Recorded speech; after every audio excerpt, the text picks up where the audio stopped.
You're listening to Between Two Bridges, a business-to-business podcast.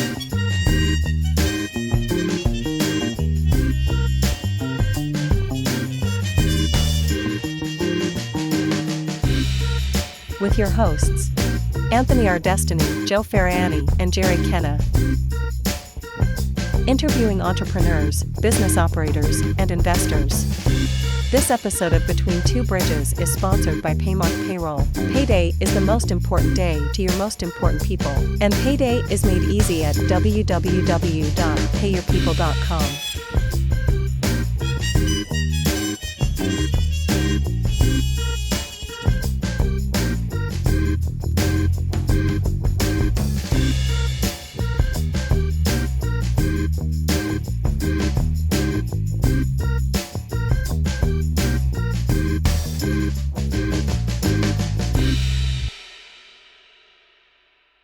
Okay, welcome to Between Two Bridges. I am not Anthony R. Destiny. I am Nathan Kenna. I am the producer of the show. I'm filling in for Anthony. Anthony cannot be with us this evening. To my left, Joseph Ferranti.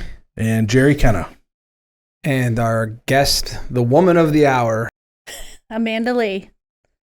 Amanda is a local artist. She makes these wonderful glasses that we're all drinking out of this evening. Cheers. Cheers. We'll get some audio clips for you to edit out. Some background noise. First time we're allowed to make noise on the show. Mm-hmm. Producer's sitting down. He can't yell.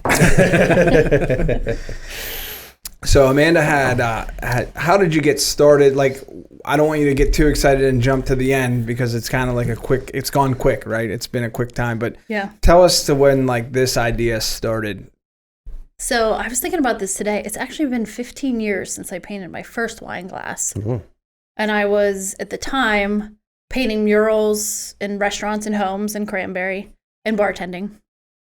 And I was getting ready to move abroad, Eastern Europe, Slovakia. I got into an art school there. And I was trying to save money and make gifts for everyone because I love to give awesome gifts. So I started buying glasses from the dollar store, paint from Michael's. I had no idea what I was doing. But I was giving gifts that way.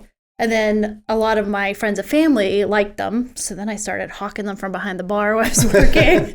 Springfield Grill, sorry. And so it kind of became a thing. So I made like $1,000 before I left to go to Europe. So I'm over there and I'm studying and I get back. And of course I'm broke when I get back. And I start bartending again and painting murals again. And I thought, what if this glass thing, you know? I've had a couple people contact me. So I started doing them in my basement, and I can remember being in my laundry room doing the first, like, this is kind of my trademark, this swirl. Right. Mm-hmm. And I remember doing the first one and just that moment thinking, I don't know, I might be onto something here. And then for 2 years, I just kind of did it. It evolved. I only had a few designs, Pittsburgh, grapes, and something else. And then I started doing craft shows and just doing it like that.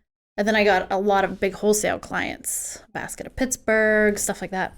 So then from there, that's basically what I did, wholesale and craft shows. So take us to the point where you decided to open a retail space on the Upper Boulevard. Yeah, in Oakmont, yeah. Was that So your I first grew up space? here. Yeah, and then I'm in my second space now. But I grew up in Penn Hills, and my grandparents had a business in Oakmont, Verona, actually, the greenhouses. You guys grew up around here. Yeah. By Werner. They were the Weimer greenhouses. Oh, yeah. So Okay. that was my Yeah, grandpa. wow. So they were really good friends with the Trubies and did all the flowers. So he ended up, my grandpa, working at Oakmont Floral. So he used to take me in there all the time. So I always knew if I had a store, I wanted it to be in Oakmont. But then I'm living in Seven Fields, Cranberry at the time. And everyone's calling me, wanting to meet them at Starbucks to pick up their glasses. I'm like, this is turning into a thing. Yeah. So in the meantime, I get married, move to New York City, quit classes, get divorced, move back, and I move to Oakmont. So I'm in Oakmont, and then I find the space on the Upper Boulevard next to Smoking Guns, and it was perfect. It was 900 square feet. I knew I was making enough money to pay all the overhead and pay myself and not have to bartend or do anything else. So that's what I did. Yeah, that was we talked the other day, and we were talking about how that place was actually a candle company, a startup, Oakmont Candle Company, and then she went in to start up. Did you know she was leaving? Did you have like an inside track on the space? Well, she wasn't there first. Who was there? There was the game place. The GameStop, or not the GameStop. Yeah. What's he called? He was pretty big. Let's just go with GameStop. Yeah, he's in Monroeville now. Yeah, huge space. Huge space in Monroeville, behind in the annex behind Monroeville Mall. Was he there when Pogs were famous? No, it wasn't Pogs. It was playing cards. Oh, I found them everywhere still. I was there 5 years, and I would find like Pogs, weird Magic the Gathering, and Magic, stuff like yeah, that. Magic cards. Oh, yeah. Okay, yeah. You'd walk past there, go to the tavern, and all those nerds were playing their games. And they were so funny. I remember sitting at the cigar shop seeing those guys walk by. And was there like a smiley face in the window or something? Yeah, Mr. Nice Guy. Mr. Nice Guy. There it is. Yeah, I remember them. So the place is like a good vibe for everybody. It seems everyone grows that goes there. Mm-hmm. Yeah, it's a neat space with the downstairs and the upstairs. Mm-hmm. Yeah, which worked out for you because you could do your production downstairs. Yeah, your showroom upstairs. Right, It's split and up. it was about as big as this room, so I don't know how we did it. Yeah, I used to get the tractor trailer of glasses. I don't know if you remember, and JK used to help unload them. They would drop like 3 or 4 pallets on the sidewalk, and I had like an hour before the borough said something to hurry up and load them in. Yeah. But you're not located there now. No. So after about 5 years, I knew I wanted to grow, and the product was getting out there. And I did the U.S. Open in 2016. The USGA called me, so that really got us on the map. So I found this warehouse next to Mighty Oak Barrel, the restaurant. Yeah, across from the bakery. He opened like a year or 2 after I was in there, in the new place. So it's 9,000 square feet. And it's more than just, it's production, it's a huge retail. It's divided into 3 sections. And the third section is my personal studio where I make my artwork. Okay. So my artwork is all tiny magazine pieces and collage. So I have a lot of things going on. The glass, the art. Well, I think as an artist, you can't sit stagnant. You got to keep always evolving, reinventing and evolving and learning who you are as a person. I think that's what shows in artwork. Like anybody can paint a picture. Like anybody could start painting glasses. But when you start evolving as an artist. Yeah. So like take us backwards a little bit. What made you become an artist? That is something I know I always wanted to do since I was really little. That was just in me. I loved coloring. I love shading. I knew what shading was at like 4. I remember shading a Pepsi can in art class. Yeah. I got a D. Thought that was good. Were your parents supportive of the art thing all along? So no. My grandmothers were, especially my one grandmother was really supportive, but my dad raised us and he was a sergeant in the Army. So he came out of the Army, took custody of my sister and I, and he just was very serious and art is not a real job. Baby boomers get in the medical field. Right. So my sister's an ER nurse, but I was like, I don't know. I love art. I tried sports. I tried everything. I was terrible at it all. So, but art I was good at. Did you have schooling before you went to Germany? Slovakia. No, I was self-taught and I did murals. And you just went, if I'm going to school, I'm going to Slovakia. Well, I was 28 when I started college. And at that point, I had really successful mural business, still bartended because that's how I got a lot of jobs. But then I was tired, like I needed that change. So I wanted to be an art history professor. So I started and I got into Slippery Rock in their art history program. And then I actually started taking art classes for the first time. And my professors were like, I don't think you're a teacher. You need to learn more, but you're not going to learn it in the U.S. So I applied to a couple schools in Europe, and I got in. But I really wanted Slovakia, and they said, it's the hardest one. I said, but I'm Slovak. I really want to go there. So I got in, and they said, you're the best here. You'll be the worst there. And I was like, I was so arrogant. I get over there. I was like, oh my God, I'm terrible. You're like, what do you mean you don't like my stick figures? America. Terrible. Yeah, exactly.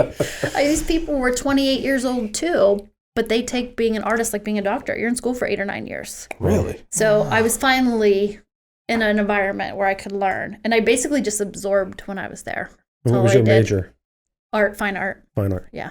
Not 1400th century art. Remember we were talking, we had a finance major on in here and we were talking about the electives they make you take at school. And like, those are great for you. Yeah. They're not so great for guys like us. Yeah.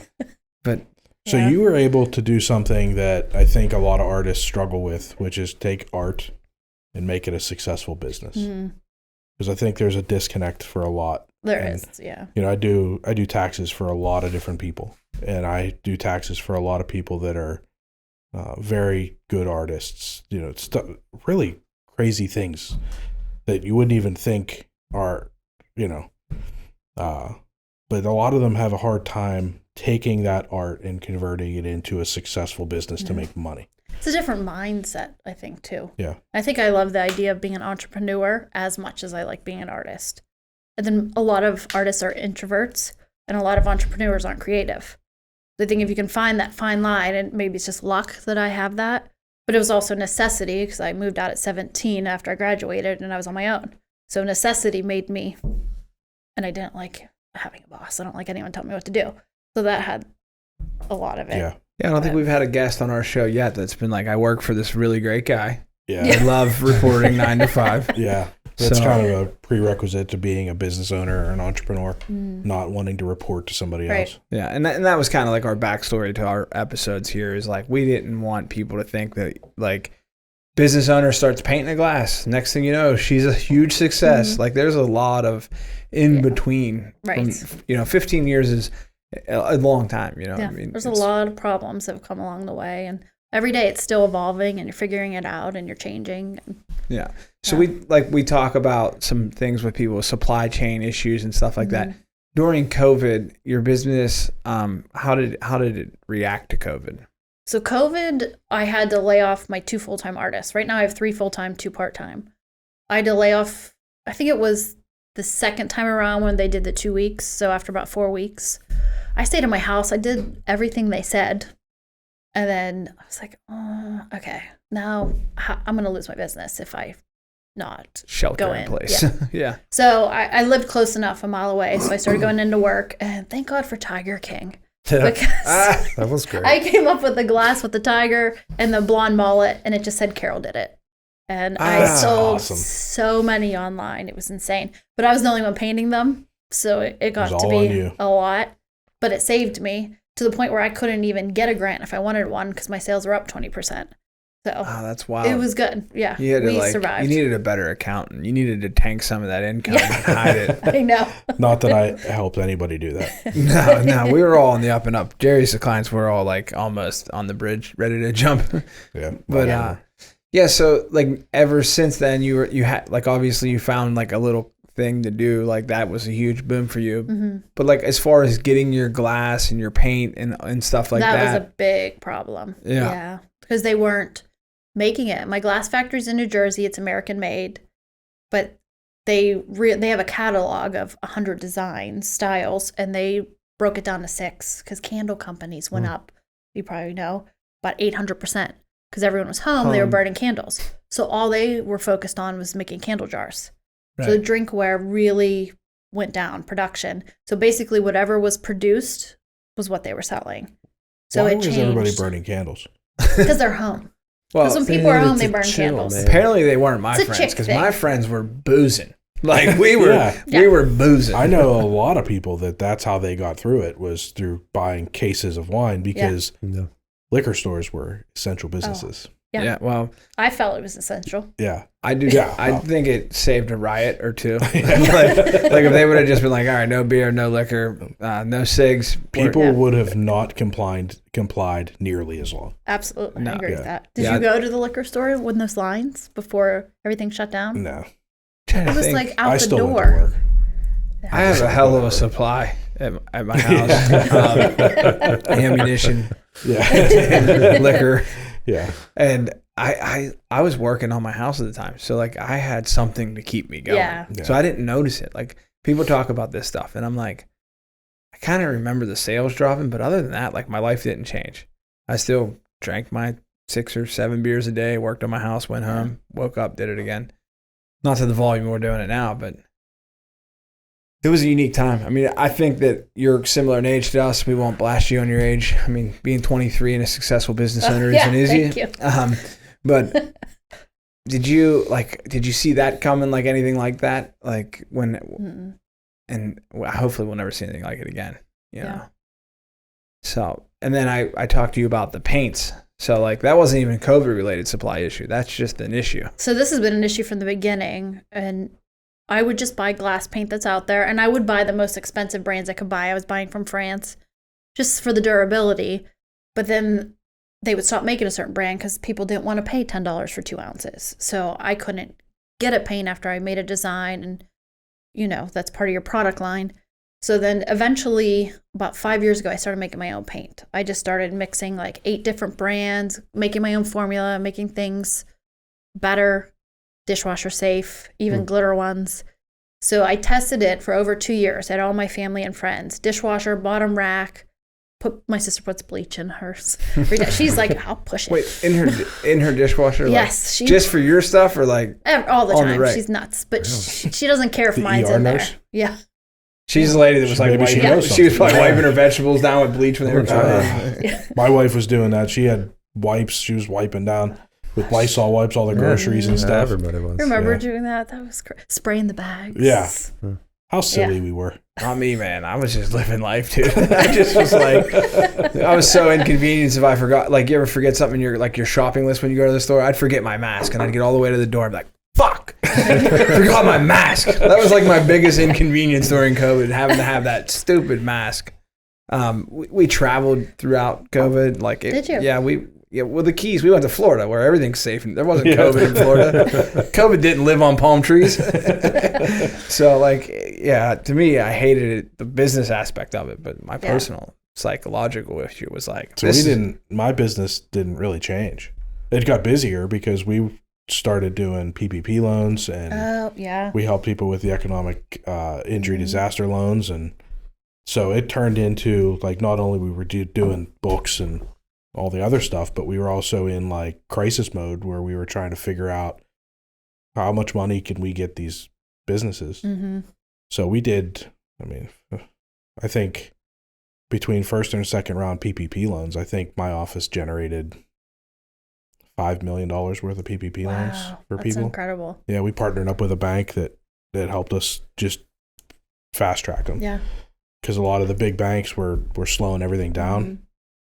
So we hooked up with a small little bank, and they hired somebody that was specifically there to submit SBA loans. And I'm still, like, I do all my banking with that bank now, and not all of it, most of it. And they're great.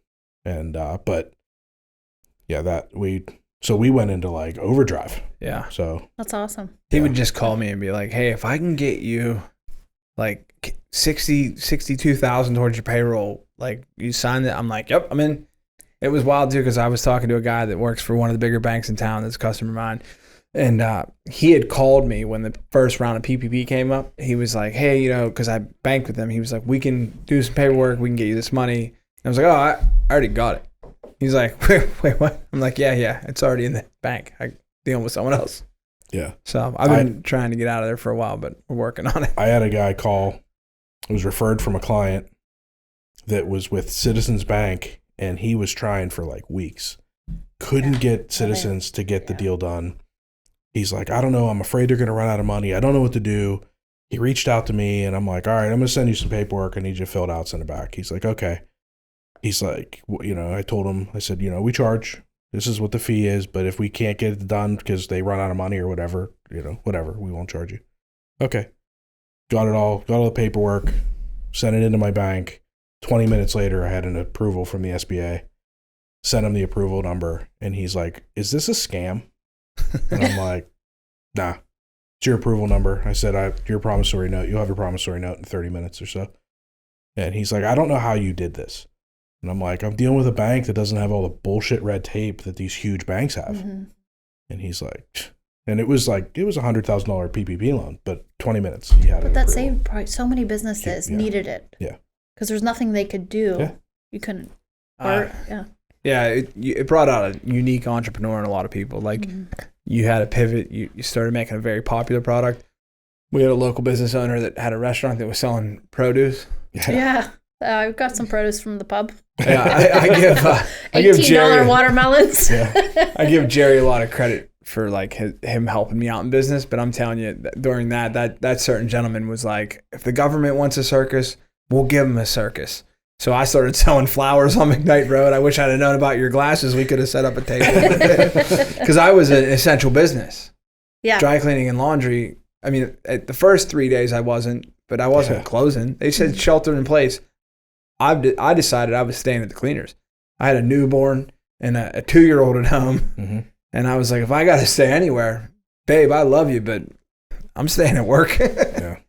I'm no good at home. Like, I'm not going to bring it home. If I get sick, I'm staying sick here. Yeah, it's wild. I did like hospital curtains throughout that, and like I said, my life didn't really alter too much. Were your kids in school at the time? No, they were not. Fortunately, well, my daughter's school was canceled. Were in school at the time? Vinny was. Yeah. Kindergarten. What was this? 2020. Yeah. Yeah, kindergarten. So he was remote. But your wife's a kindergarten teacher by trade. Yeah, she's a teacher. So let me tell you, that sucked. Yeah. 3 kids. That was all of a sudden you're a teacher. That sucked. Yeah. Yeah, I don't know how you parents did it. Even if Reese had homeschool, she was in pre-K, I'd have been like, how many ducks are on the table? We're done for the day. But like, I was around dirty clothes. I never, knock on wood, I never had COVID. Do you know I was not considered an essential business on that first list either? And I was like, I'm a payroll company. Who's going to pay all the essential businesses? Yeah. The second draft, I was on there. Well, I wasn't essential. No, but I was there by myself. Sales too. Yeah. But they didn't want mailmen picking up unessential packages. So I just did it. I don't know if After a I month. was. But You we were never like shut kidney. Huh? down. I don't know if I was, but we never shut down. What? Where were you then? Stony Brook. 2020? Were you on? Yeah. No, you weren't essential, guaranteed. And you still kept going? Yeah. I mean, what are they really going to say? It's a heavy suggestion. Yeah, well, I mean, that was the whole thing. So, like, I was involved with a local government here, and there were meetings like, well, what are we going to do? Are we going to enforce this? What if a business is working? And, my take on it was like, hey, listen, if the governor is going to force these businesses to shut down, then tell the governor to send the state police to come shut them down. Because these local police have to deal with these business owners after all this madness is over. Mm-hmm. Right. I don't want any animosity between these local police and these business owners. So if the governor wants it enforced, he can enforce it. Right. And that's the way we dealt with it. Yeah. COVID's like our talking point a lot. If you haven't told like that, it pissed a lot of people off, but we're all out business of it. owners, because it was like all of a sudden our livelihood is at jeopardy. I mean, it was like. That's something that every business had to go through. Yeah. Mm-hmm. Yeah. Everybody had a pivot. So after COVID started winding down, what was like your next move? You brought people back to work? Yeah, the girls came back. So now I have more employees. So this year now I'm completely pivoting again because it seems like 5 years is my mark where I get a little stagnant and I need something more. So I have a very successful brick and mortar, which is, it's almost 85% of my business is walk-in traffic. Really? I know, and you would think it would be the opposite. So my goal is to flip it, which means that's a very different business. So I want to be mostly an online business, still the walk-in. Sure. But as soon as that online comes up, that walk-in's going to come up. The awareness will be there. But Never even thought about that in like retail sales like that. Yeah. so I'm right now in the middle of, I do all my website, I do everything. So we're picking 10 products that we can mass produce. Like I can do 250 of these a day myself. Mass production.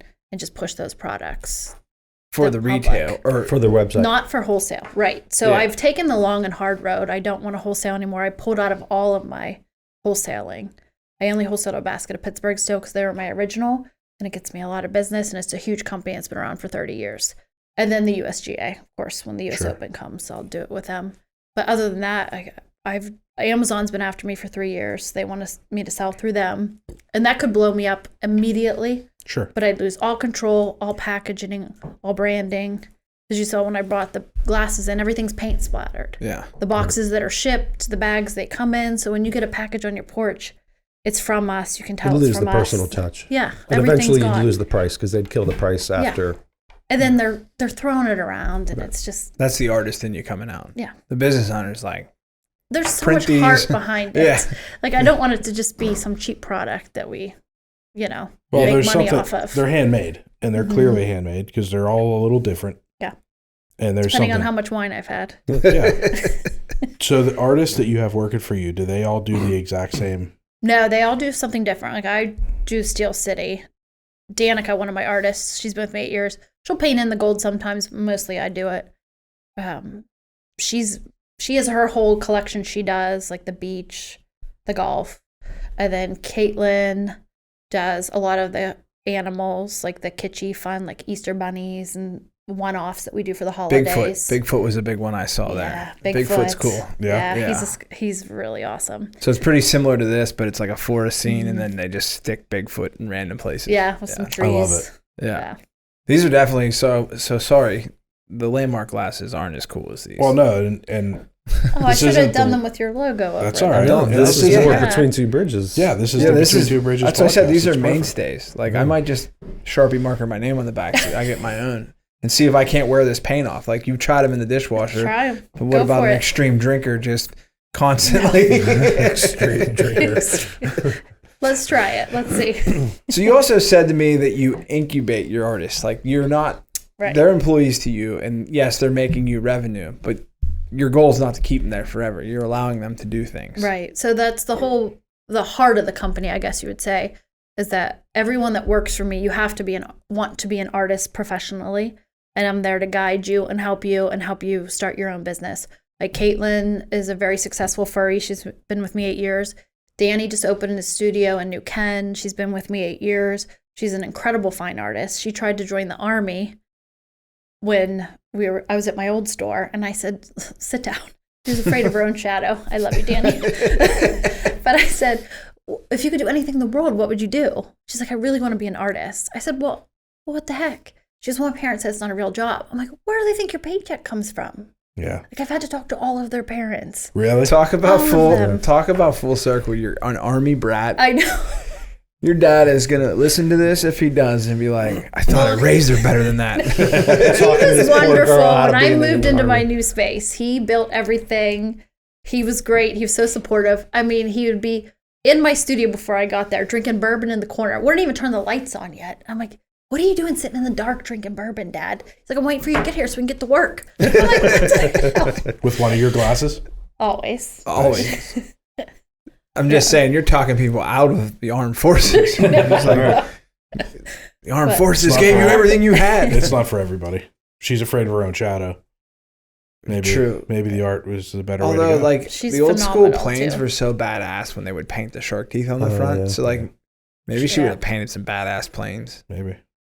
So they work for you essentially, but you give them time and you have space.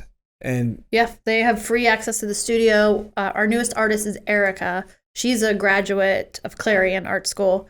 So she, IUP.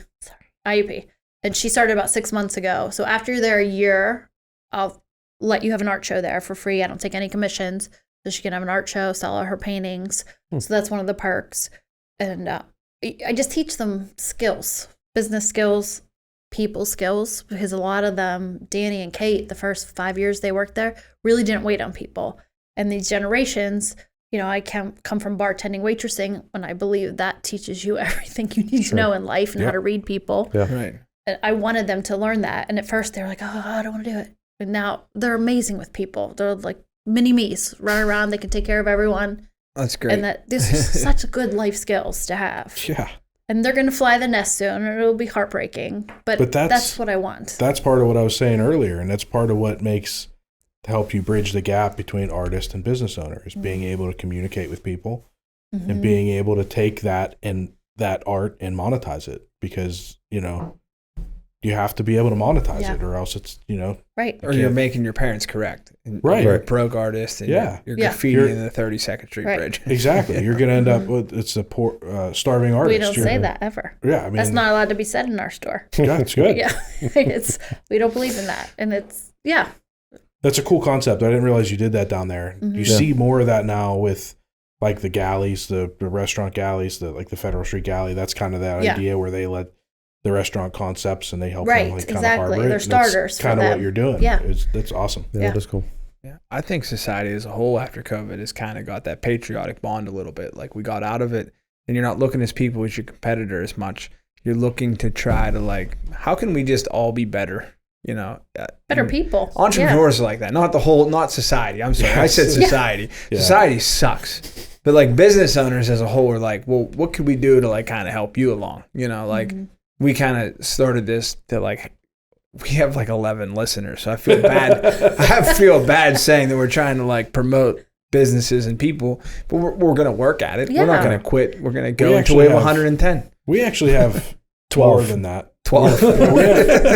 I can tell you this time of year, I'm getting more and more people that come in and they're like, I will listen to your podcast. Yeah, I love it. I've watched your episodes. I think they're great. Yeah, while I'm painting. That's great. One of our listeners recommended you. I mean, you were on our radar. We had like a list, and you were definitely on the radar because as an artist to monetize your business and actually have a brick and mortar store, you're way ahead of a lot of artists. You know, a lot of artists just rent space and hang paintings in bars and restaurants. Gallery shows and stuff. Yeah. But to have a day-to-day brick and mortar, you know, I think it's incredible because my wife is in like a craft-like business and it's hard because life gets in the way. You know, it's especially at the beginning, you didn't have to sit at your dryer and paint glasses. You could have easily been like happy hours, half off bourbons and wings. I'm out of here. So you had discipline, and that probably comes from the military background. But to like sit here with you and experience like the history of what you have going on, because it's not just a 900 square foot shop. It's a 9,000 square foot shop. And you need people to work it or else you can't keep it going. So it's a great avenue to bring people in, you know, because they're probably thinking the same thing. Like, I got to go get a job and I really love art. And you got how many people working for you now? 5. And they're all artists? So you have 5 people that are going to take it to the next level. And then hopefully there's 5 more people. Right. And you know. And the dream is like 20 at a time. Yeah. And just, you know. You could do 1 million, like McDonald's sells 1 million cheeseburgers and helps out 5 people. You could sell 1 million glasses and you could help out 100 people, you know. So you're going to make this shift to be more online based. And so what you're working on the website, working on the products that you can do mass produce. What are you going to do in order to get yourself out there? Because that's the hard thing, yeah, right? Right. So I've never worked on the business. I've always worked in the business. Yeah. So that's the goal for this year, is to actually, because now the girls paint so much, there's a few things I have to go in maybe once every couple of weeks and do a couple hundred Steel City or whatever. So now I spend every day pitching Oprah's favorite things, just huge companies. And it's I'm pretty pushy in a good way, I guess, aggressive. And that's how I was with the USGA. They called me, but I negotiated like crazy with them. And I got exactly what I wanted and I got out there. And just do that, publications, everything. I'm just not afraid of hearing no or being rejected because I know I have a quality product and I'm not afraid to hear it. And you can afford to hear it now. Yeah. You know, you're not going to leave and be like, exactly. Ramen noodles tonight, you know, like you have a background. So just to be clear, the USGA is the US Open. Yes. And I remember seeing like they tailored to these like local artisans, like, and they did like a 4-pack set of her glasses. And I remember, I think I was there Wednesday for like a walkthrough or something before it even started. They were almost gone by then. And I was like, oh, those are really cool. I should like maybe grab them. And I think Thursday I was at the Wild Turkey tent. Someone was drinking out of one of your glasses. They took out of the box. And then I was like, I'll go back. And they were gone. Yeah. So like. And it didn't start till Friday technically or Thursday? Thursday I think got rained out. So Thursday was kind of like my favorite day ever there because they kind of had like a rainstorm that shut it down. Yeah. And I was just hanging out, drinking. Wild Turkey tent, free booze. I'm like, I'm like, a man could get used to this. I've been in Oakmont my entire life. I've never gone to the Open. Well, next year we'll go. Right, we'll get credentials, bro. We're press, right? Media. You can. All you have to do is hang out with me one day and say you're working for me, and I'll get you in. All right, and then you can go anywhere. Because I took all my friends, and then I still have my pass for the weekend. So my one friend Aaron and I went. We're like, we don't know what we're doing. I know nothing about golf. Yeah. And we're just walking around. It's like all muddy, but we had fun. We drank. It was wild. In 1994, when they had the US Open, my dad was a fireman at Oakmont, and we had credentials to like go anywhere for the fire department. So that was cool. And then 16, when they had it back, I did a concierge service for the USGA for the dry cleaning, and they handed me an all access badge. And I was like, I don't know if you should give this to me. Like, can we put some restrictions on this? Like, this could be bad for everybody involved. But it was wild to kind of see. It's a city that moves into town and is up there. It's wild, you know. And like going, like I went to, after it was done, I went to pick up some stuff from the grounds crew because they actually house kids at Penn State New Ken to cut the grass and do the maintenance work. So they had every dormitory room filled at Penn State New Ken. So we went, after everything was said and done, we went and did all the bed linens. And I was on grounds dropping it off, and Media Row there. like I joke about like getting media credentials. They have every country, every language is being spoke, and it's a tent like a quarter of a mile long, just media row that's behind the driving range. It's wild. So for you to be part of that, like I felt great honor in being part of that. And so like for your stuff that like that was so cool to see that. Well, I was only in business 2.5 years when it happened, and they called me in early December in 2015, and they're like, I said, who is this? And I had a bunch of customers in my little store. They're like, it's the USGA. I'm like, I'm going to have to call you back. Like, I didn't know who I was talking to. And they're like, she just hung up on us. She said they have to call us back. I called them back after Christmas in January, and we started negotiating, and it was just wild. Like, they were tough, but it was amazing. And they set me up in the middle of that merchandise tent with their famous photographer and painter that they use every year. For the posters, yeah. Right. So I was right in the middle of them. And these guys were so great. Like, we went out to Hofstad's for martinis because, like, do you know anything about golf? Because golfers are coming up and having me sign the box of glasses. They're like, do you know who that was? I'm like, no, I don't know who any of these people are. And they're like, this is ridiculous, Amanda. Like, you're coming out and we're going to tell you who these people are. What was Casey's had the Jack Nicklaus plate signed on the wall. Like, those are the cool things about that. Like, you bring in some world-renowned celebrities and you were right there with them. It was pretty wild. Pretty slick. And I was cleaning their underwear. Little fun fact: the clothes that they wear. Like I'm a golfer, so like I have Adidas shirts and Adidas pants. The clothes they wear are different. Like they're just built better. Like the quality of the clothes that they're wearing on tour is different than what you're buying at Dick's. Oh yeah. Yeah, and then I felt better about myself. I'm like, I'm not a slouch. I look good. It's just I'm wearing cheaper clothes. Like if I could wear, you think that helps your swing? That's what it is. Not the swing, the good the look, the image, the walk. I mean, golf is just a bunch of white dudes dressed up like old pimps, right? So have you? I guess I don't know if you should talk about it or not, but have you started negotiations yet for next year? Not yet. I'm in contact. So then we'll start. If they call now, will you make some time for them or will you hang up? Yeah. Because it might be a good negotiation. I know. She's got the upper hand, right? Yeah, I'll call them back. Yeah, we've been emailing. Yeah, so. I think they're going to expect you to do it. Yeah. It's pretty cool. I've had, since that, I mean, we're 8 years removed. Yeah. Every year, their dry cleaner that usually I get like still reached out to like, hey, what should I expect? You know, now they're doing a thing which is cool for us local business owners. They're doing a 4-course circuit. So I think there's only 4 or maybe 6 locations. So it'll be here more frequently after. Oh, really? Yeah. So I think it's like every 6 years we'll have the U.S. Open until 2052 or something like that. Oh, that's nice. Well, I'll be gone anyway. I mean. Well, we won't be worried about it. We'll just, but I thought it was wild because I found out I was having a daughter the Saturday of the U.S. Open. That's pretty special. Day before Father's Day. Yeah, and it was kind of wild. And I remember that morning, maybe I did find out on Father's Day, but that morning I was telling my wife, I said, look, you have to go. We have these passes. We have to go because you never know when it's going to come back. So she's trying to figure out what shoes to wear, like, because we're going to be walking all the way and you're going to do a lot of walking. And she's obviously had morning sickness and like is going through it. And I'm like, this is maybe a once in a lifetime opportunity. And then at like 9:30, they announced 2025 U.S. Open. I'm like, you're still coming. Like, you're not getting we can go in 10 years. You're coming. Let's go.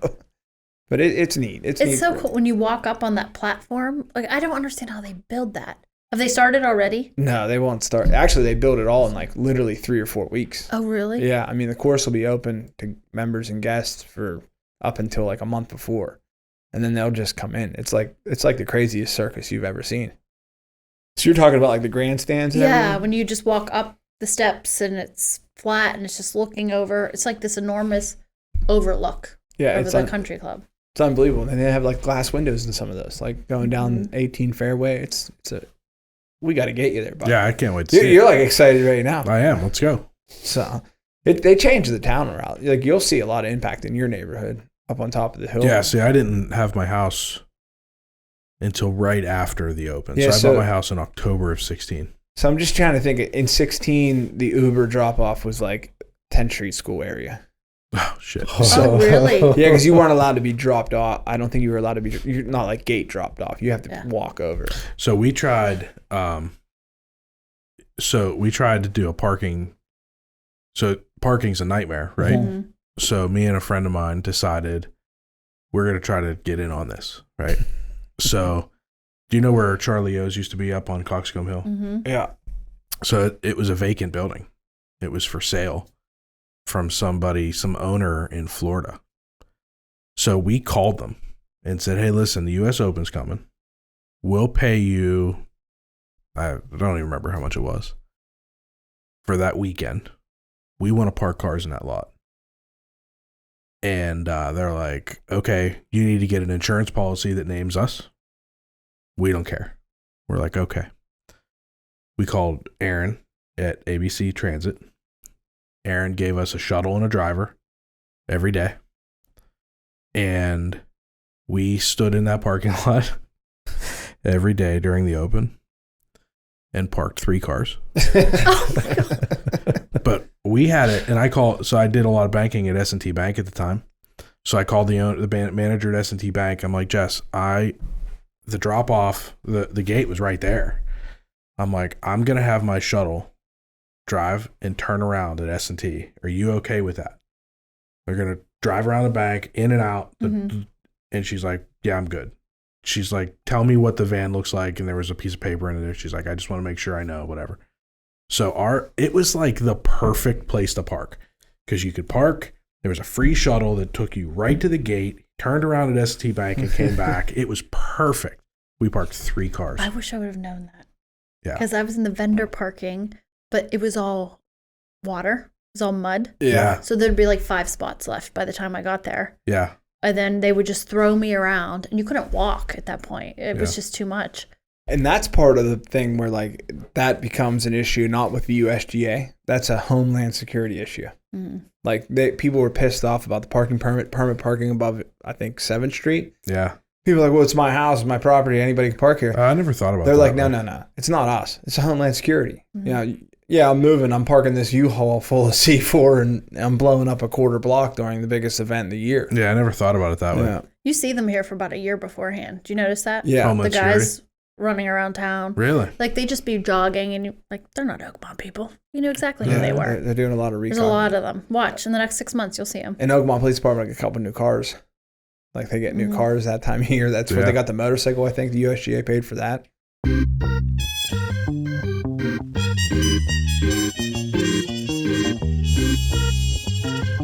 And now a brief word from our sponsor. This episode of Between Two Bridges is sponsored by Paymark Payroll. Are you tired of spending countless hours juggling payroll calculations, tax filings, and compliance regulations? Well, say goodbye to that chore and let Paymark Payroll take the burden off your shoulders. With our secure online portal, you can access your business information from any internet location, even your phone. Employees will love the ability to receive direct deposits, and they can access all their pay stubs, tax forms, and information through their own portal. Focus on growing your business while we take care of the rest. With top-notch customer support, we're always here to assist you with anything, at any time. Don't let payroll stress hold you back. Choose Paymark Payroll and experience the freedom to thrive. Contact us at payyourpeople.com for a personalized consultation and a demonstration of our powerful payroll solutions and see how Paymark Payroll can better your workflow. That's payyourpeople.com. Join the growing list of satisfied businesses that have embraced the convenience and efficiency of Paymark. Payday made easy. Your business deserves nothing less than the best, and that's exactly what Paymark Payroll delivers. Now back to the show. All right. Is that any good? Because I've not had that It's yet. pretty good. Is it? It's better. What is it? I don't know. It's better thanks for batch. sharing. So I have clients that bring me stuff all the time. This can be on there. We can This talk is about better than Angel Envy. it. Are you It's serious? smooth. It's Smoother good. Dude, I love Angel's Envy, so I'm gonna have to. I just second. had one. All right. Now it's gonna skip. McKenna. McKenna, I have one of those in there. Yeah. Oh, of course you would, McKenna. It's age 10 years when they just released it Oh yeah. in Kentucky. It was hard to get for a while. I guess they just started releasing. So the people that make my wooden stuff for my Who is store, that? Wouldn't You Like It? They bought me a bottle of McKenna aged 10 years for my 10-year anniversary in November. Oh. It is tremendous. Really good bourbon. Yeah. That's hard to get. Mm-hmm. All right. Cheers. Cheers. We'll start it off clean. I'll start it off here. Start it off clean. All right. So you have a burning inside of you, and it's not bourbon. That's true. Let's tell the people what it is your true passion. We've talked about your business. Now let's talk about a little bit about what you have envisioned for yourself here. So along the lines, when I got back from Slovakia studying art, the Glassware happened before that and then picked up after that. At the same time, I had my place. I didn't have a lot of money. I just got an apartment. And I really wanted some artwork on my walls. So I had all these magazines. My friend gave me these fashion magazines. And I'm like, I don't know what I'm going to do with these. Couldn't afford a lot of paint because it's expensive. So I thought, well, what if I cut up these magazines and use the colors as paint, and then I can hide things in them. So that's how I started making collage. And then it's evolved to this. I remember the moment I finished the first one. I did a rendition of a Modigliani, one of my favorite artists from the 19th century. And I looked at it and I thought, oh my gosh, this is what I'm meant to be doing. I just knew. So that's always been my goal, even through the Glassware. It's my business and I love it, but this is what I'm burning for. And it's just tiny magazine pieces. The original's probably 5 times that size. Okay. And I hide things in them. So there's so much more to them. And that's made from only Pittsburgh magazines. So I challenged myself. I thought that was a painting. You wrong. Yeah. And I think that's why, that's the look I'm going for, is I want you to think it's a painting until you get up close. Sure. Yeah, it's like That's awesome. we all did collages as kids. Yeah. It's like our generation. Right. But that's Tissue paper, like little vases for your mom or for Mother's Day, that kind of thing. So we know a mutual person, Tom Mosser. He's the artist that paints with footballs, and you're the artist that paints with magazines. Yeah. You know? So it's kind of cool. So in this endeavor, though, like, do you have like a vision, like, of where you're going to go? Like, I know that you have scheduled, like, you're trying to put together like 18 pieces that signify your life, and you're going to do an exhibit show for that. Right. Do you want to exhibit more? So there's a lot of pieces to everything I'm doing. So, you know, there's the Glassware business, there's the teaching how to paint business. And this is one thing, going back a little, that they say about entrepreneurs: if you want to make money and be successful, have at least 7 revenues of income. So I've always tried to do that in a way. I don't look at the end result, the art I want to make, as one of those, because I think that's more passion driven. Right. But this is a mainstream revenue of kind of what I want, like what I want to do, but this isn't what I want to do. But it's in the general area, the collage, but it's more mainstream. So the 18 portraits is what I'm doing is I start with a portrait of myself at like 4 years old when I knew I wanted to be an artist, and I'm all neutral. So I'm using magazine pieces that are basically white and beige, and I'm hiding things in them.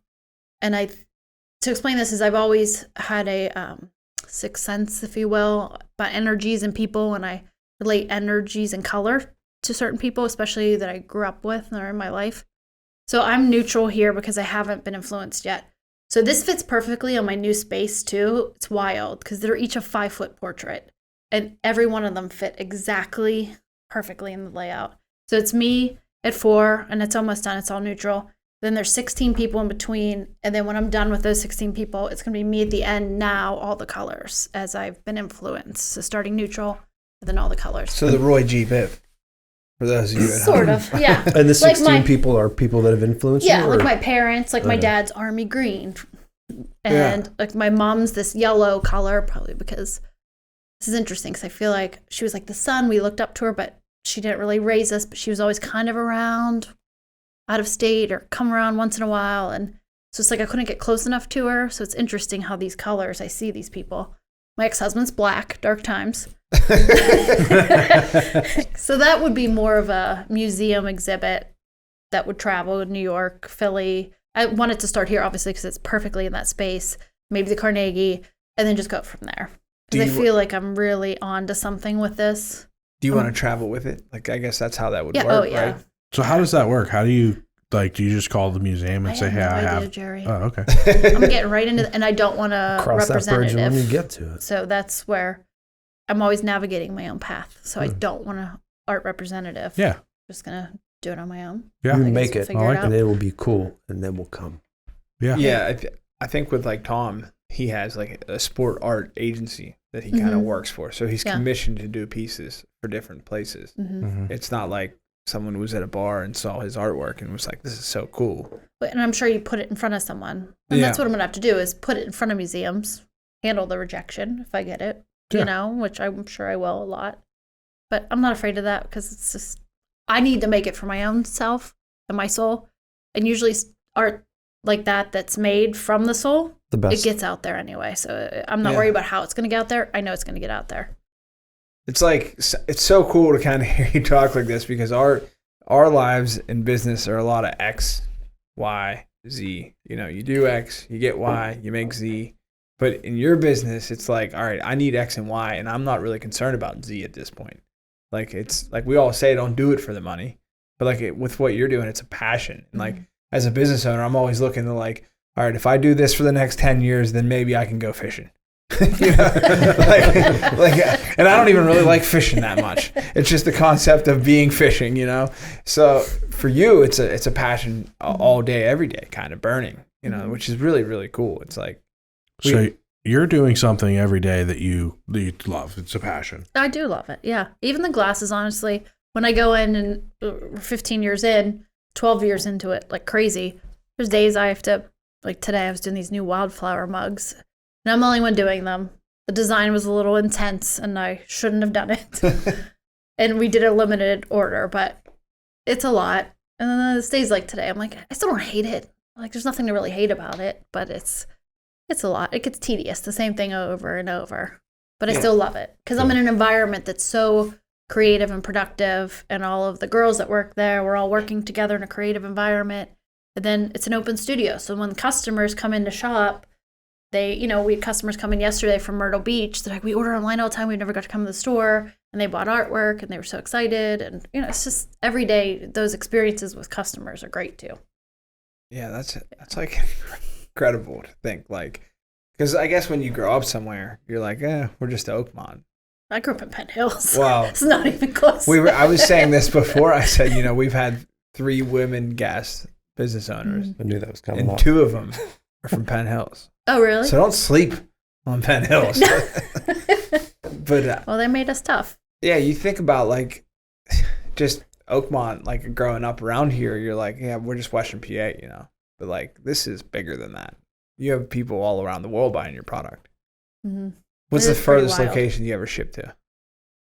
So we're in all 50 states. We ship to all 50 states constantly. The glasses are probably in about 45 countries now, probably. Wow. That's awesome. It's pretty amazing. Yeah.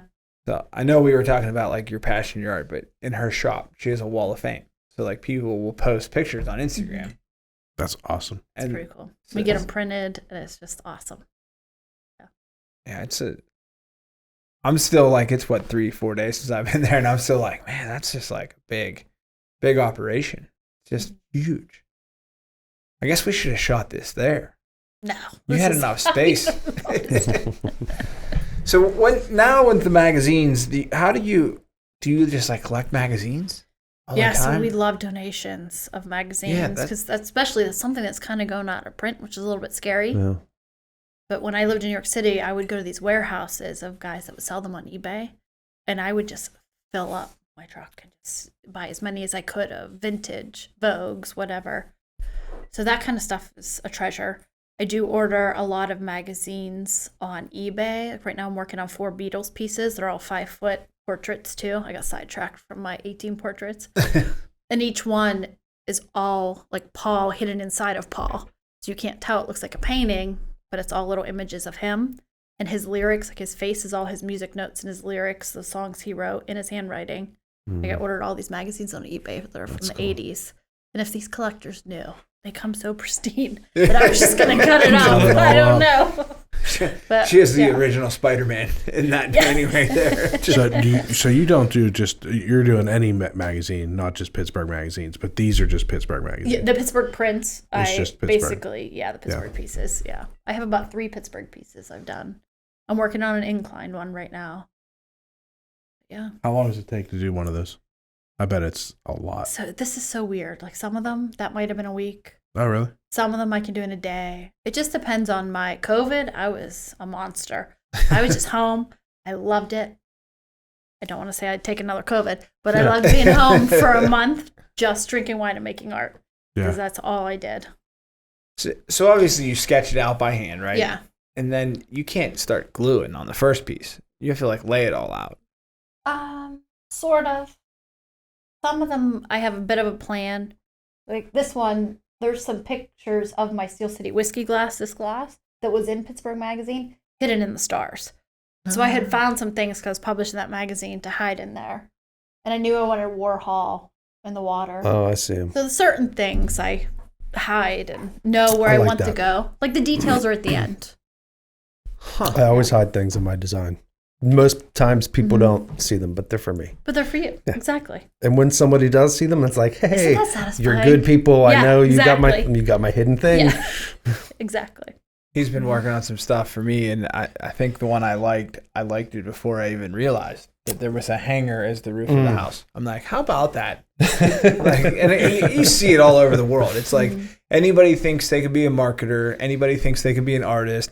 You know, and the people like our business is like learn how to do it and repeat it. Your business is learn the tax code and do it. But people that are doing creative things, they just are different. They're built different. You're built different. Like to do something like that, like I say that to him all the time. I'll mess around with it because I like it. It's I like messing around with Photoshop and making a logo and messing around with it. And I'll do something and I'm like, man, that looks really cool. And then I'll be like, hey Nate, what do you think of this? And he'll be like, give me a little bit. Cause that's just give me a couple minutes. And then he'll send something back and I'll be like, that's better. And I think that's what like we're halfway there, and it helps people that are artistically inclined because they're like, all right, now you got me there. But there's other people out there, they're like, I don't know, bridge, water, tree. Yeah. My daughter's like draws a lot, and I really appreciate how much she's developed in like since 3 to 7, like, and she always draws me with a beard, you know. She actually now has gotten to the point where she draws my smile with my chip in the tooth. It's like, I'm like, So it'll be there 1 more month, I think. Well, I don't know when we're going to air this. Next week. This comes out. It's quick. Boy. It's a quick turnaround. So it'll be there for this episode, and then moving forward, it'll be gone. The 7th, I get my perfect new smile. Oh, I like it. It's your trademark. I know. My daughter says so, too. You should just shave your beard, too, and just hit her with one time. She'll be like, I don't even know who you are. I'd have to change the website, your picture on the website. She's actually goes to almost tears when I tell her I'm going to shave. I've kept it because of her. Aww. Yeah, I think, though, that I could probably come down here. I joke with him all the time. We could do a shear the beard for an episode, have a barber on, shear the beard, and then go home. Oh, that'd be pretty funny. And my fear is that maybe home's not home anymore. Home's the back of a dry cleaner. Although, depending on how long Anthony's rocking this mustache, I might have to change the website anyway. He's rocking that mustache pretty good, hard. man. That's a pretty good looking mustache. Our normal guy here, he's been running some 5Ks and he's grown a mustache. It's pretty impressive. So I think facial hair is in now. I don't know. Oh, it's been in for a while. That's just being lazy. Yeah, I haven't shaved since 2016. Really? Yeah. Anything? Yeah. You trim it? Well, I trim it. I've taken like 6 inches off. The last time I think I really did any kind of reconstructive was I took my son for a haircut, and I had him in my lap at Sport Clips, and I'm watching, and I just noticed that like that's not his hair. It was an accident. And she zunged me. She got me in from the side, and I think we lost about 5 or 6 inches that day. Yeah, she felt horrible, and I'm like, yeah, it is what it is. But yeah, the last time I was clean shaven was for the U.S. Open. Oh, you said that, yeah. Yeah, part of the stipulation was you have to look professional on the ground. So it's coming. Oh yeah, I guess maybe we'll do it for that. Wait, to attend? No, not to attend. No. I had like a different, not even I think to be a vendor. I just had a whole different kind of level of access to. I mean, we were on property, off property. Anybody that was involved in USGA, I had their address, phone number in my book. It was pretty wild. He was cleaning their underwear. To clean their underwear, you weren't allowed to have facial. You can't have a beard if you're So I know this guy doesn't listen to this, so I'm going to tell this story because it's funny. So Jason Duffner, professional golfer at the time, was going through a divorce, public divorce. He was staying at a hotel room in Harmonville. I knock on his door because I had a ticket to go do his stuff. So I'm like, knock on the door, and I'm like, Mr. Duffner, I'm here for your dry cleaning laundry. He's like, I don't need any of that shit. I'm good. I'm like, you sure? The USGA is picking up the bill. He goes, come back same time tomorrow. I go back. He had 5 suitcases in the hall. He's like, clean everything. He's like, they can pay for it all. He's like, put some of it back in the suitcases, some on hangers, do whatever you got to do. But thank you. I appreciate it. He was a trip. That was like, I guess they were starting a rumor Tiger slept with his wife. He was going through it at that point in time. So I don't know. I don't know how they'll handle it this time around because these guys they're all taking a Tiger approach. It's a different approach. So before, they were happy to be here. And they were, they were part of it. But now Tiger, he changed the game. Like in '94, Daly was like ripping drives down Wade Lane in Oakmont, hanging out. He was bringing his own furniture in. Who's that? Tiger. Yeah. That's just unnecessary. Well, he was bringing in orthopedic stuff for him to sleep. And he was in a very small residence in town. Well, he changed all the furniture in the house too. Yeah. It was more of mattresses and stuff. But that was in 07 because in 16 he wasn't in the field. And then these guys have just turned it into a business. They're athletes. The old golfer wasn't an athlete. They would be at Matt's bar back in the day just drinking a 6-pack and smoking cigarettes. That's what was so cool about Angel Cabrera when he won in 07. The dude smoked a cigarette in the 18th fairway and threw it on the green when he got there. He was just a bar leg golfer. And now he's in prison. Really? Yeah, I think it was domestic dispute or something. He's locked up in Argentina. So what did Tiger do to change it? He was an athlete. He went to the gym and he pounded the weights and turned everything into a business trip. And when he kept winning, people were like, how are we going to beat him? We got to get like him. I see what and then you're the saying. kids nowadays they're trained to be like that. They go to the gym before they go golf. They're at the range before, they're at the range after. And golfers are now officially athletes. Yeah, they're not partying. They took it seriously. Yeah, I mean, there's a lot of money on the line too. I mean, the master purse I just saw this year is $18 million. Wow. Not the winner. They'll split that amongst the up. field, but the winner will probably get $3 or $4 million. So will we see? And I didn't go out then. I don't know. I don't know why. Will they hang out at the bars and stuff here in town? Some of the low key guys will. You won't see the big names hanging out. They'll have private parties. I think that was one of the misconceptions with Tiger in 07. They said he was staying at the Massaro Mansion, and I guess corporations will take care of a lot of that. Big companies will come in and rent big houses, and they'll throw parties, and the guys will be there. Yeah. And I have a client that rented his house to American Express. Yeah. So you'll see a lot of that, and it's only going to get worse in the next. These companies have a lot of money to throw away. So hopefully for your business, they'll come into town and they want to do a party, and they want the logo on this side and their logo on this side, and just paint a bunch of glasses. And I'm hoping they shit their pants, and I get a lot of pants to clean. It's good for everybody. So how can I? What can I do for the mother here? Well, don't start a car lot at the old bar up there. No, that did not work out. Well, you'll have car 4 now. What? I'll come. I'll park there. Oh, okay, cool. Yeah. No, I'm not doing that again. I think this is the part of the show we miss our compadre the most. This is where he would say, "Okay, so where's Amanda Lee in 10 years?" He would help keep us in line. Yeah. In 5 years, I want to be known for the art on a museum level. Honestly, in the next 2, I want to be scaled enough for the online that I'm completely stepped out of it. I have a dozen artists. Everything's running smoothly. I want 100 acres in the middle of nowhere. And I want an art studio barn. And I just create my art, pop into the studio, make sure everything's smooth, and that's it.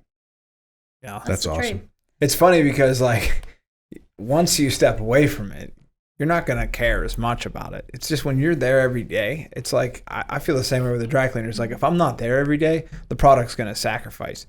And but I don't know if that's the case. I don't know. That's my biggest fear. It's like you're not there to oversee. You just got to make sure the people that work for you care about it as much as you.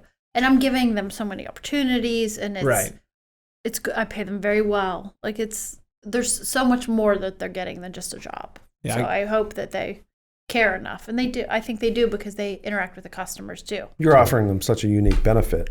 Yeah. Right. The education for free. Right. Then you're hiring like-minded people.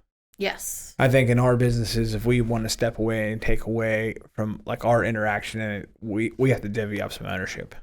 I don't know, Joe. I think that there's a lot of businesses that are run without the owner babysitting. Right. I think, and I'm guilty of it just like you are, but I think that there's you nailed it earlier about working on your business instead of in your business. And I had this conversation with somebody today. Because, it's tax season, right? It's not a secret. And the stress level this time of year is through the roof. And there becomes a point where you have to debate whether or not the profitability of this time of year is worth the stress level it becomes. And whether or not adjustments need to be made. And when you're in the business, it's hard to make adjustments. It's hard to look at it from above and go, okay, well, what adjustments can I make that can help everybody in their workload to be more efficient, to be more profitable without working a 15, 16-hour day, without, the daily meltdown, without all the stress and anxiety that comes with it. And that's just my business. I mean, your business has its own stresses and anxiety. But when you're in it, when you're working in the business, you can't see it. You can't, you're just looking at what the pile of shit that you have to do for that right day. now. Yeah. Like, I have to get this done. I don't have time to sit and think about how do I get the business to run better. In the last 2 years, I've realized that the shipping was such a big part, because the shipping is still a big part of the business, especially the last 2 months of the year. And so is the walk-in. So everything happens like crazy in those 2 months. And I trained Caitlin to do shipping, and it took a while.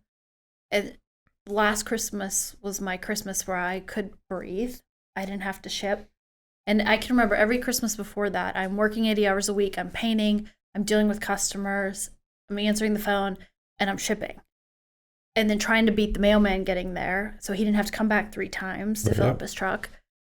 And now that she can do it, I'm so relaxed. Like, I was snapping on customers that needed to come back in to talk to me for no reason, and I would snap at them.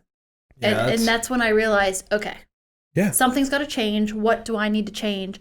And I said, I need to stop shipping. There's no reason I have to do this. If I can't trust my employee that's been here 6 years to ship this product that we've all painted, then what am I doing wrong? So then that's when I let go of that control.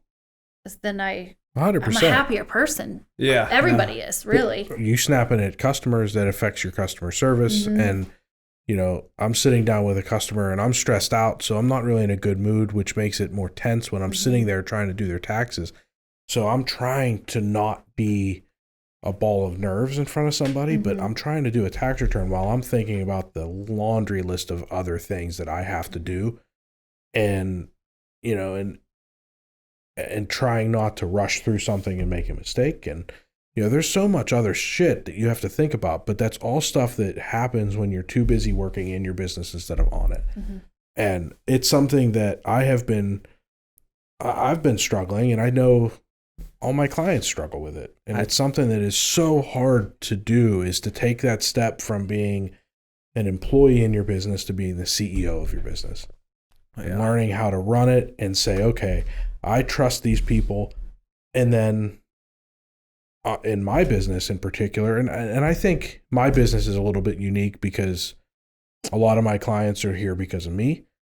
But that's also something that I probably just tell myself, and it's part of my problem. It's every business. Like, you see it probably in your business. People walk in and want to see you. They want to talk to you. But I have to trust my employees, and I also have to make sure my clients trust my employees. They're an extension of you. Yeah. And say, hey, listen, this person's running point on this because I can't. I'm going to oversee. but this person's a rock star and they're going to do a great job. Yeah, and if you have a problem, we'll own it. Like, we'll take care of it. But this is how this is going to get done. And, you know, some people may not like it, and that's part of the business, right? But the longer I get into business, the happier I am when people are just honest with me. They're like, hey, you know, this isn't right, and I think I'm going to move on. It's like, and it doesn't happen very often, but it's the thought of the unknown in my business. It's like, are they going to have something next week? They're going to have something next week. It's like, I'd rather you go nuts on me and tell me I'm never coming back. And I'd be like, cool. Yeah. But then when I worry about it, and we have like a joke in my house, and I'll say to my wife, like, my customers, they come to see me. Like, they'll look right through my counter girl that works for me. And I always say, like, people wait for the next bus to come see me, like the Vince Vaughn movie, like the breakup. I'm like, I'm the talent. They come to see me, you know? And that's the part that, like, you are the talent in your business. I'm just the guy. But, like, when you hear people talk about it, and there's a lot of people in our industry magazines that talk about, like, taking that next step, work on your business. And I think about it, what we're trying to do is, like, if I could spend 15 hours a week just working on my business, I can make enough money in revenue to lose the people in my business that I really don't want as customers anyway. Mm-hmm. Because I'll bring in new revenue, people that like what we're doing, people that like how we do things. And the people that are telling me still after 7 years, well, the old owner didn't do it that way, they can go somewhere else. Yeah. But you gotta be able to, you can't let the puppet run the strings, and you can't be running the strings and be the puppet. Doesn't work. Yeah, good point. You know, so yeah. I really didn't bring up your age at all. I mean, we talked jokingly about it. I think we're all similar in age. Yeah, I'm 43. So yeah, it goes back to what Mara said. You know, 30s are for learning, 40s are for earning, and when you earn is when you get out of those minuscule tasks. Yep. And it's we always circle back to that bastard Mara. Yeah, the first episode. Yeah, you know, there's clients out there there's customers out there that they're gonna want to see you, but at the bottom line, like, you are your business, and you've set up your processes and the way you do things. Mm-hmm. If you didn't make this glass and your employee did, it doesn't matter. Like, as long as the quality is the same. It is, and that's the thing.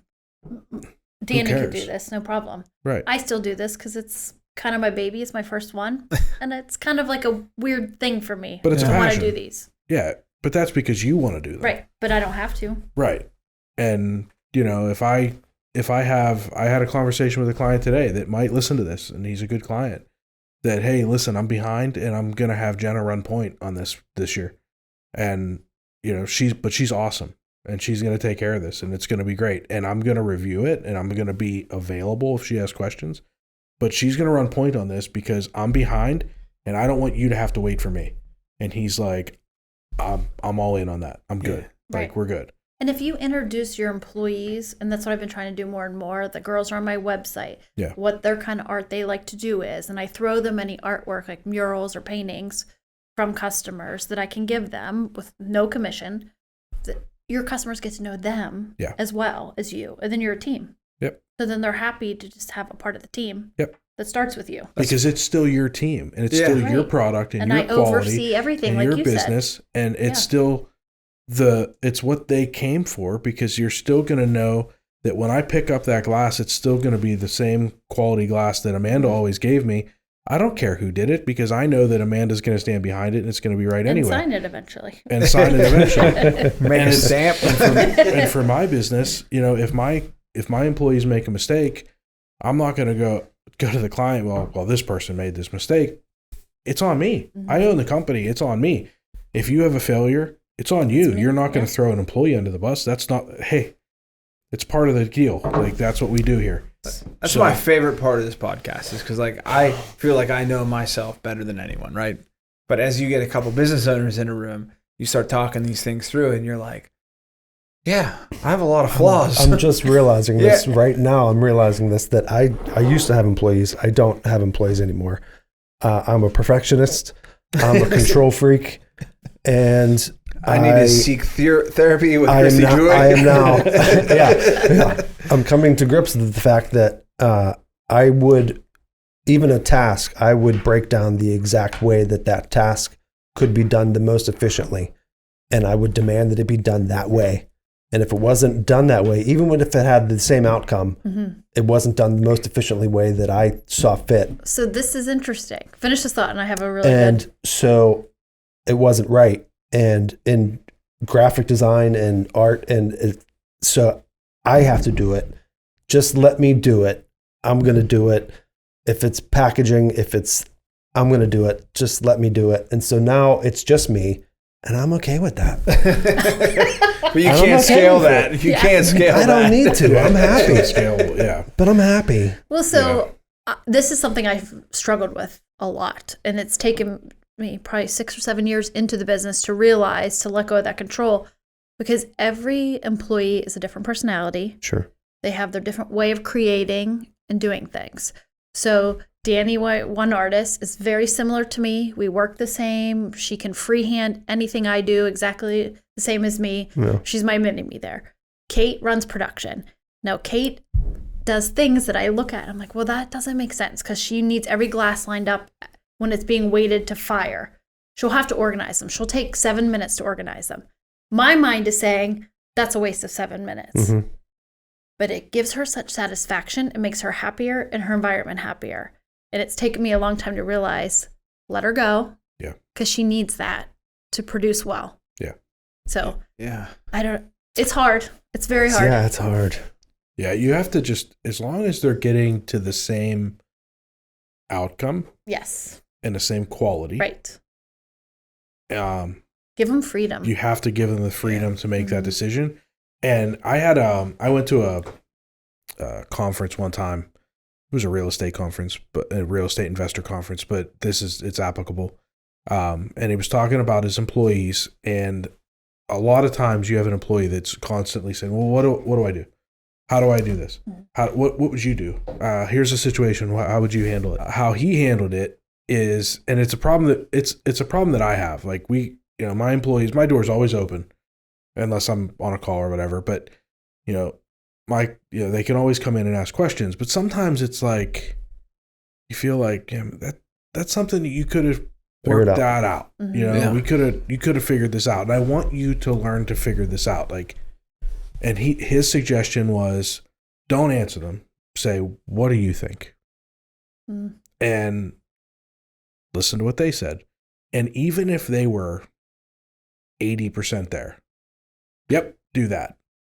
Because 80% right with them making the decision was better than 100% right with you making the decision. And it gives them more confidence. Exactly. Yeah.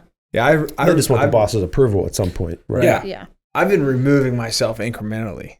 So like clutch times of the day. Like I normally try to eat lunch around 10:30. I'm up early.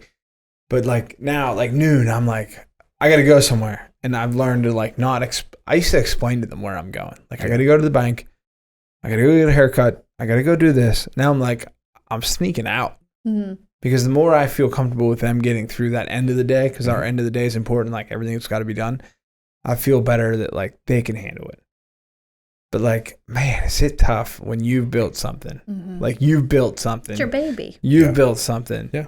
And it's like, I can't. But it's in our head. And they're probably better than us. Yeah. At this point, yeah. They're 100% in. They're fresher. Yeah. I mean, I'm 15 years in. I'm like, I'm over it. Yeah. Yeah. They're more, Yeah. I mean, I'm excited about the business, but they're more excited about producing what they're producing that day than I am. Yeah. When I leave on Fridays, they're done at 1.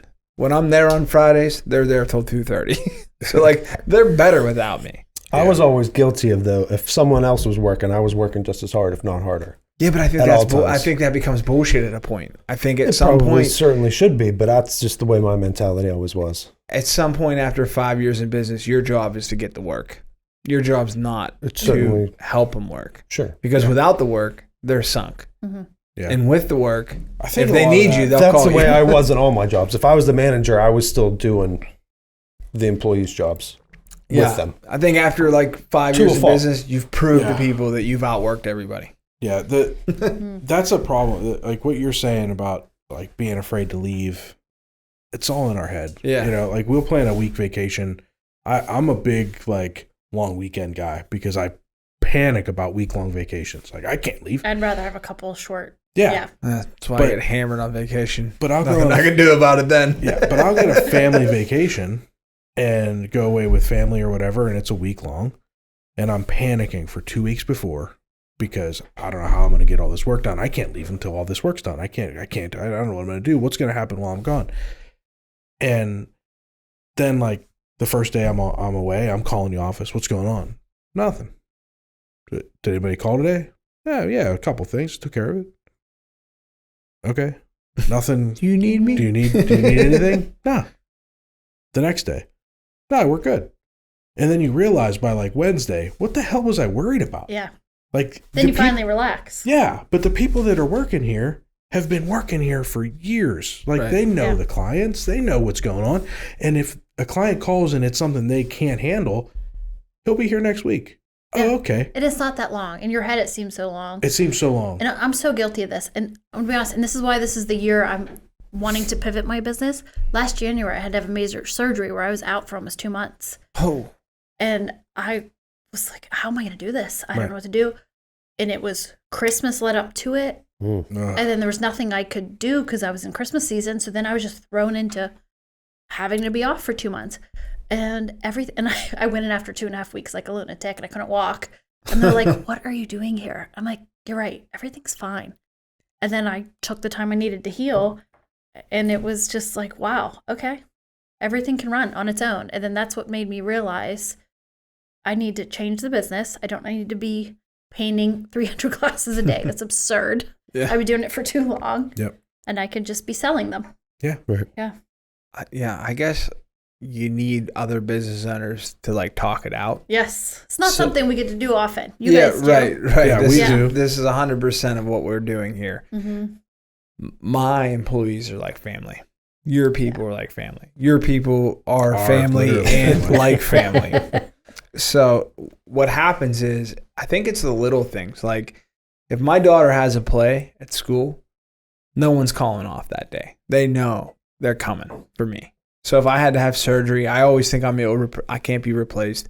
If I had to have surgery, those people are coming for me. So if I decide not to go in a day, as long as I'm keeping up my end of the deal, like paychecks are there, lights are on, steam's on, they'll probably be 100% better without me. It's just hard to come to that grips because like we built these. These are our families. These are our nucleuses. There's times where I didn't have shit going on in my life and I had these people. Mm-hmm. There's times where they didn't have shit going on in their life and they had me or they needed me and I was there. They watch. Are they watchers? Are they listeners? Everybody gets a quarter pay raise if they're watching. We'll go 25 for every episode you watch. They should. Yeah. I mean, if you say bonuses, you can have a 25%. If I can't hear me enough, they don't want to hear what I have to say. You know, and the other side of it is I'm there for them too, 100%. And this is something that we kind of dealt with. I never laid anybody off during COVID. Everybody got 40 hours. I mean, I'm paying for it now. On the back end of it, I'm paying for it big time. But during COVID, I never laid anybody off. Were you still operating completely, you said? It's a funny thing you would say that. We operated. We faked it, you know. We were there. We worked. And but on a normal day, I'll bring in 200, 250 shirts. During COVID, I was bringing in 3-4 shirts, having them come in, work, clean. You know, if you got time to lean, you got time to clean. We went through the motions, and I felt that it was important for my people because I felt that the upswing after was going to be big, you know. And if you give people downtime, maybe they don't come back.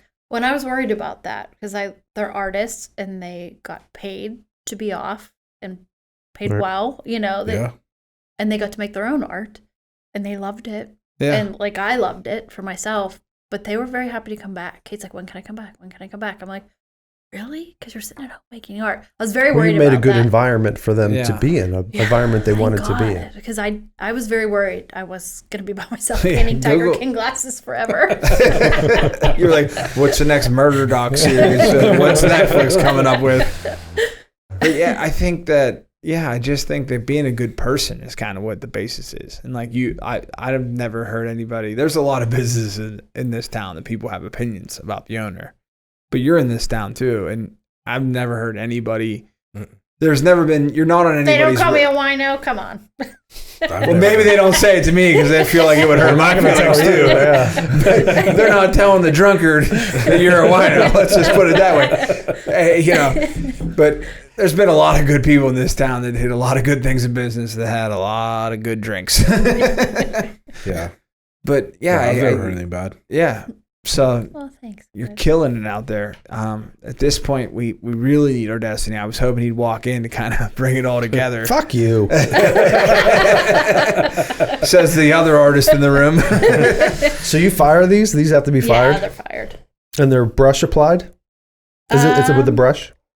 Mostly. I can't Can't give you give my out trade all the secret, trade though. secrets. Well, Yeah, mostly. right on. Yeah, the swirls are my trademark that nobody can do. So that's the only thing that So you do those too? you can't. My girls that have been there 8 years have tried, and they're like, "There's nothing. I can't do it."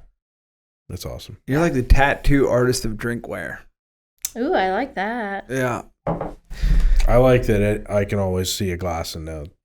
Oh, that's an Amanda Lee 100%. glass. Branding. Yeah. Yeah. I see him on Pittsburgh today. They had him on there. Yeah. And then you're across the room. And like they're doing their Christmas gift show or whatever. And I'm like, hey. I've been on there. The glasses have been on there so many times, but not me. I've That's got to get bullshit. on there. I know. Got to get on the PTO. I know. You start PTO if you have one listener out there. Get after it. It's going to be too late too soon. I just never thought of like artists. Like, I mean, I've known people that can make money in art, but like you have a niche. It's hard. Well, and it wasn't planned. That's No, okay. yeah, but an accident, like a happy. But I also pursued it.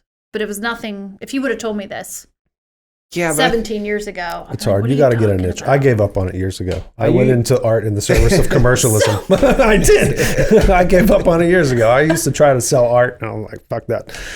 Who buys art? Oh, companies buy art. I'll do art for companies. So that's what I do. You're still doing art. Right. Yeah. But I do it in the service of commercialism. That's what I always wanted to be. I wanted to be a graphic designer. That's and what a I do. commercial artist. That's Yeah. what I do. I don't know how this happened, but you just don't you know. do art freely. yeah, I do art which makes quality. attractive. But I mean, I enjoy it. You know, I do art for the service of branding, and it's the crossover between building a company, building a brand, and the identity. So I mean, I just heard a camera turn off. You're still doing art. Was that guy It's on, right there? on us. Well, as I grow though, like you guys could be completely in my realm of. Hell yeah. I need some better. I got you. You know No, what I that's mean? what like these episodes really are all about. We're all just giving up our free time to get him clients. we've had comedians in here. And they're like, wait a second. You do taxes? I've been doing the HR block for years. Yeah. All right, take a break. Take a break. You having fun yet? Oh, I love it. It's so much fun. All right, so you've positioned yourself to be probably, in my eyes, the baddest bitch in the game. Thank you. I'll take it. So we've seen where you came from. We see where you are. You've told people where you're going to go. What really motivates you? Try freedom. Freedom? Just do whatever I want, right? Yeah. Because money's not it. Artists are not motivated by money. I mean, that would be nice. I want, my vision is just 100 acres, middle of nowhere, a big barn that's my art studio. I'd like to live off the land as much as possible. And just, that's all I Hippie want. chick. Hippie chick. Really, yeah, kind of, I I mean, guess. if you're living off yeah. the land, you're Yeah, I'd like Hunter, to. Just 'cause gatherer. I don't Are you a trust the hunter or a government. gatherer? Someone's going to be paid to do all of that, obviously. So this was a great episode, and we really appreciate you coming in. Yeah, And this this isn't is my awesome. forte. I usually let our destiny end these episodes. But he's like fucking here. Yeah, prior obligations, business got in the But way. how do people get a hold of you? How do people find these fine arts? And So if you're local and you want to tour the studio, we are behind Speedway across from the Oakmont Bakery on 3rd Street. It's a 9,000 square foot warehouse with a storefront, the production room, and my studio, so you can tour the whole thing. And we'll give you wine or bourbon.